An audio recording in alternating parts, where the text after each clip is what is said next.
હાજી ખાની પૌવાનો ચેવડો બિલકુલ તેલમાં તળ્યા વગર, બહુ જ ઓછા તેલમાં. તો સૌથી પહેલાં આવા હાજી ખાની પૌવા આવે છે, ચપટા જેવા આવે છે, એને ચાળી લેવાના છે, કારણ કે ઘણીવાર ઝીણી ઝીણી દસ્ત પણ આવતી હોય છે. હવે ચાળીને એને એક વાસણમાં ગરમ કરવા મૂકીએ છીએ. હલાવતા રહેવાનું છે. ક્રિસ્પી થાય ને હાથથી ચેક કરી લેવાનું છે, ત્યાં સુધી એને ગરમ કરવાના છે. જો બહુ તડકો હોય તો તડકે પણ તમે એનું મોઇશ્ચર બાળી શકો છો. આ થઈ ગયા છે અને તૂટશે. એને એક પ્લેટમાં લઈ લઈએ છીએ. જો લગભગ 4 ટેબલ સ્પૂન તેલ લીધું છે, એમાં થોડાક શિંગદાણા અને શિંગદાણા થોડાક ચડે એટલે દાળિયા ઉમેરી અને એને કાઢી લેવાના છે. આ બધી વસ્તુ તમારા ટેસ્ટ પ્રમાણે વધતી ઓછી કરી શકો છો. પ્લેટમાં લઈ હવે એમાં લીલા મરચાં અને થોડો મીઠો લીમડો અને લીલા મરચાંને એકદમ ક્રિસ્પી કરી નાખવાના છે. પાણીનો ભાગ રાખવાનો નથી. જો પાણીનો ભાગ રાખશો તો ચેવડો બગડશે. તો એકદમ ક્રિસ્પી થઈ ગયા છે. હવે એની પણ પ્લેટમાં કાઢી થોડાક કાજુ તળી લઈએ છીએ. કાજુ તળાઈ જાય એટલે અંદર થોડીક દ્રાક્ષ ઉમેરી દઈએ છીએ.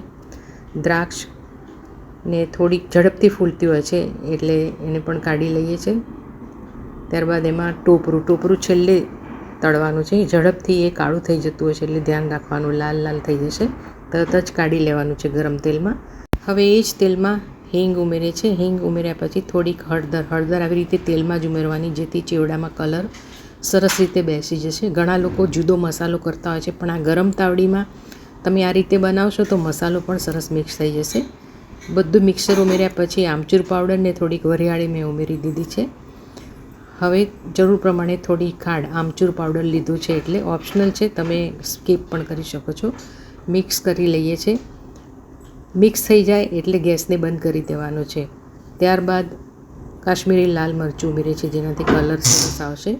તમે લોકો તીખું પણ ઉમેરી શકો છો. ને હવે સરસ મજાનું ઇન્ગ્રીડિયન્ટ્સ મીઠું અને સંચળ પાવડર ખાસ નાખજો. સંચળ પાવડરથી એનો ટેસ્ટ બહુ સરસ લાગશે. મિક્સ કરી લઈએ છીએ. તો આ ચેવડો ફટાફટ બની જાય છે. જે લોકો તળ્યા વગરનું ખાવા માંગતા હોય એના માટે આ બહુ સરસ મજાનું ઓપ્શન છે. તમે બનાવજો, બહુ સરસ થાય છે. અને એરટાઇટ બરણીમાં તમે મહિના સુધી સરસ રીતે સાચવી શકાય છે. નાયલોન પૌવા અને જાડા પૌવાના ચેવડા કરતાં અલગ બને છે. અને આ ચેવડાને તમે તળીને પણ બનાવી શકો છો. જ્યારે તળીને બનાવો ત્યારે તેલ પણ ભરાતું નથી. ચપટા અને સહેજ ફૂલેલા, જેને હાજી ખાની પૌવા કહે છે.